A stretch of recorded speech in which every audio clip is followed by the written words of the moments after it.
बस इसी कैरेक्टर पर बवाल खट गया है, जिसका नाम है घूसखोर पंडित। बस इसी डायलॉग पर हंगामा मच गया है, जिसका नाम है घूसखोर पंडित। बस इसी के डायरेक्टर पर गुस्सा भड़क गया है, जिसका नाम है घूसखोर पंडित।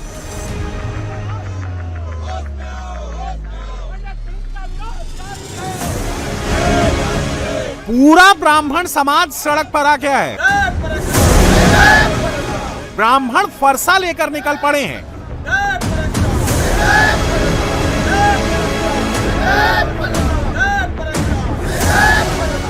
जब ब्राह्मण बोला है राज सिंहासन डोला है। जब ब्राह्मण बोला है राज सिंहासन डोला है। ब्राह्मण सिंहासन हिलाने की बात करने लगे हैं।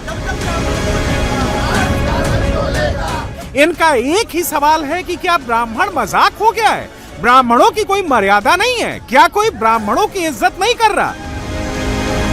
क्यों किया जा रहा है ब्राह्मणों का अपमान? कैरेक्टर में नाम अजय दीक्षित था तो टाइटल घूसखोर पंडित रखा गया। इसी को लेकर ब्राह्मण समाज उबल पड़ा है। भोपाल से लेकर लखनऊ तक एक ही नारा लग रहा है, अब ब्राह्मण नहीं सहेगा अपमान। ऐसे वक्तव्य उसमें उपयोग किए गए जो सीधे ब्राह्मण समाज को मतलब फोकस किया गया। ब्राह्मण इतने गुस्से में हैं कि सोशल मीडिया पर भी जमकर घूसखोर पंडित टाइटल पर गुस्से का इजहार कर रहे हैं। सब यही पूछ रहे हैं कि ब्राह्मणों का अपमान क्यों? आपको यहाँ भोपाल में घसीटेंगे, ये नेटफ्लिक्स को बंद करवाएंगे। नाम अजय दीक्षित, लेकिन दिल्ली पुलिस में पंडित के नाम से बदनाम है। सबसे ज्यादा गुस्सा ब्राह्मण समाज का मनोज वाजपेयी से है, जो इस ओटीटी सीरीज का लीड कैरेक्टर है, और इन्हीं के कैरेक्टर पर ओटीटी सीरीज का नाम घूसखोर पंडित रखा गया है। जब ब्राह्मण बोला है राज सिंहासन डोला है। जब ब्राह्मण बोला है राज सिंहासन डोला है। मजेदार बात यह है कि वो खुद ब्राह्मण है। फिल्म के प्रोड्यूसर नीरज पांडे वो भी जाति से ब्राह्मण है। बावजूद इसके ब्राह्मण समाज का गुस्सा सातवें आसमान पर है। सवर्णों की भावना को आहत करने वाला नाम दिया गया है कि घूसखोर पंडित। अगर घूसखोर मुल्ला होता तो क्या अभी तक पता नहीं क्या हो जाता? घूसखोर ईसाई होता, घूसखोर दलित होता। इसलिए हमें ऐसी कोई फिल्म को अनुमति नहीं देना चाहिए जिससे किसी समाज का अपमान होता हो। इससे सवर्ण समाज बड़ा आहत है और पूरे सवर्ण समाज का इसमें अपमान है।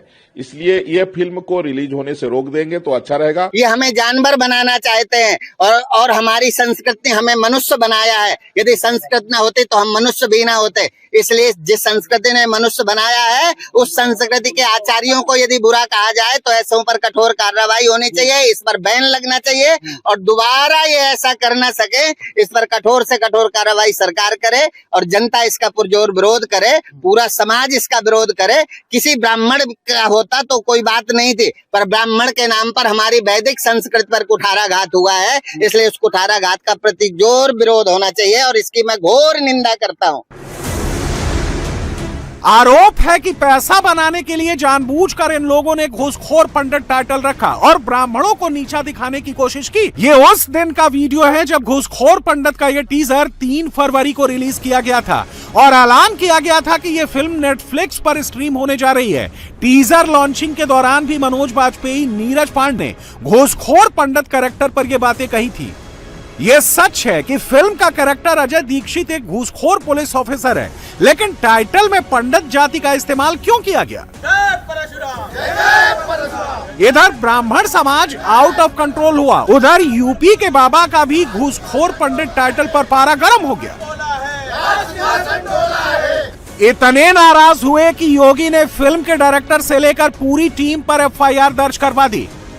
इस एफआईआर का ऑर्डर खुद मुख्यमंत्री योगी आदित्यनाथ ने दिया, जिसमें साफ साफ लिखा गया है कि उत्तर प्रदेश के मुख्यमंत्री के निर्देशों के क्रम में समाज में सौहार्द बिगाड़ने और धार्मिक जातिगत भावनाओं को आहत करने के प्रयास के विरुद्ध कार्रवाई की जाए। बाबा किस कदर ब्राह्मण समाज के अपमान से नाराज हैं, इसी से समझ लीजिए कि जब ये सवाल योगी सरकार के ब्राह्मण डिप्टी सीएम से पूछा गया तो वो भी ब्राह्मणों के अपमान पर बिफर पड़े। फिल्मी दुनिया के लोग भारत की संस्कृति को और खासकर ब्राह्मण समाज को टारगेट कर रहे हैं, बहुत ही निंदनीय है। इस प्रकार के जो चलचित्र हैं वो समाज में प्रदर्शित नहीं होने चाहिए। इसकी मैं घोर निंदा करता हूं। इस प्रकार के चरित्र को वर्णन करना, इस प्रकार के शब्दों का प्रयोग करना किसी ऐसे समाज के लिए जिसने देश और समाज के लिए सर्वस्व न्यौछावर करने का काम किया है। सरकार के क्षत्रिय मंत्री जयवीर सिंह ने भी फिल्मों में जाति के जरिए अपमान करने वालों को आईना दिखाया और ये भी बताया कि कैसे फिल्म के राइटर, डायरेक्टर, कैरेक्टर क्षत्रिय समाज का भी अपमान करते रहे हैं। आपने देखा होगा कि पहले पूर्व में क्षत्रिय समाज को भी यही फिल्मों के द्वारा बदनाम करने का काम किया गया। शराबी है, नाली में पड़ा है, गुंडई कर रहा है, अपराध कर रहा है तो क्षत्रिय हो सकता है। खूब समाज में जितना डैमेज क्षत्रिय समाज को किया गया वो निंदनीय था। आज ब्राह्मण समाज के प्रति जिस तरह का इस पिक्चर में जो बताया गया है, अपमानित करने का, उनको नीचा दिखाने का जो प्रयास करते हुए फिल्म को दर्शाया गया है वो निंदनीय है। निश्चित रूप से कोई भी समाज पूरा खराब नहीं हो सकता, कोई समाज पूरा अच्छा नहीं हो सकता। हर समाज में हर तरीके के लोग हैं, लेकिन पूरे समाज को बदनाम करना, उनको उनके पर नफरत फैलाने की भावना, उनके पर बेवंशता की भावना, ये कहीं से भी स्वीकार नहीं हो सकती। लेकिन एक पक्ष ये भी है कि हमारे समाज की सच्चाई है, जाति से ही पहचाना जाता है, लेकिन इसका ये मतलब कतई नहीं होना चाहिए कि किसी जाति की भावना आहत हो। फिलहाल मामला बढ़ा तो घूसखोर पंडित के डायरेक्टर, एक्टर, प्रोड्यूसर सबने सरेंडर कर दिया। नेटफ्लिक्स ने घूसखोर पंडित के टीजर को हटा दिया है। मनोज वाजपेयी और नीरज पांडे दोनों ने लोगों की भावना आहत होने पर दुख जताया है। नीरज पांडे ने सफाई देते हुए कहा है कि ये ओटीटी सीरीज पूरी तरह से फिक्शनल पुलिस ड्रामा है और इसका किसी भी जाति, धर्म या समुदाय से संबंध नहीं है। वहीं इस स्टेटमेंट के जरिए उन्होंने ये भी अनाउंस किया कि सीरीज के सभी प्रमोशनल मटेरियल को टीम के द्वारा हटा दिया गया है। लेकिन विवाद थमा नहीं है। पॉलिटिकल पार्टियां अब इस मुद्दे को गरमाकर वोट जुगाड़ने की जुगत में लग गई हैं, क्योंकि पिछले दिनों में स्वामी अविमुक्तेश्वरानंद के स्नान के विवाद, यूजीसी विवाद, माघ मेले में चोटी पकड़कर घसीटने के विवाद और बीजेपी के ब्राह्मण नेताओं की मीटिंग पर मिले नोटिस से बीजेपी के खिलाफ ब्राह्मणों के बीच नाराजगी देखी गई थी। ऐसे में घूसखोर पंडित टाइटल विवाद से समाजवादी पार्टी और बीएसपी दोनों को मौका मिल गया है। बीएसपी प्रमुख मायावती ने तो ओटीटी सीरीज पर बैन लगाने की मांग कर दी है। मायावती के लिए ब्राह्मण हमेशा से ट्रम्प कार्ड रहे हैं। जब मायावती 2007 में मुख्यमंत्री बनी थी, बड़ी संख्या में ब्राह्मणों ने मायावती को वोट दिया था। उन्हें ब्राह्मणों की ताकत का पता है, इसीलिए जब ब्राह्मण नाराज हुए थे तो मायावती फ्रंट पर आ गई। लेकिन योगी ने घूसखोर पंडित की टीम पर एफआईआर कराकर एक बड़ा मुद्दा छीन लिया, क्योंकि योगी भी जानते हैं कि ब्राह्मणों की नाराजगी का नुकसान हो सकता है। योगी कोई रिस्क नहीं लेना चाहते हैं, वो भी समझ लीजिए। ब्राह्मण आबादी 9 से 11% है। प्रभाव वाले जिले 45 में से 31 हैं। 2017 में भाजपा को 83% ब्राह्मणों के वोट मिले थे। 2022 में भाजपा को 89% ब्राह्मणों के वोट मिले थे। 2024 में भाजपा का वोट शेयर गिरकर 79% हो गया था। 2024 में ब्राह्मण वोटर एक बार फिर शिफ्ट हो गया था। महागठबंधन की सीटों की संख्या 43 हो गई और भाजपा गठबंधन 37 सीटों पर ही रुक गया था।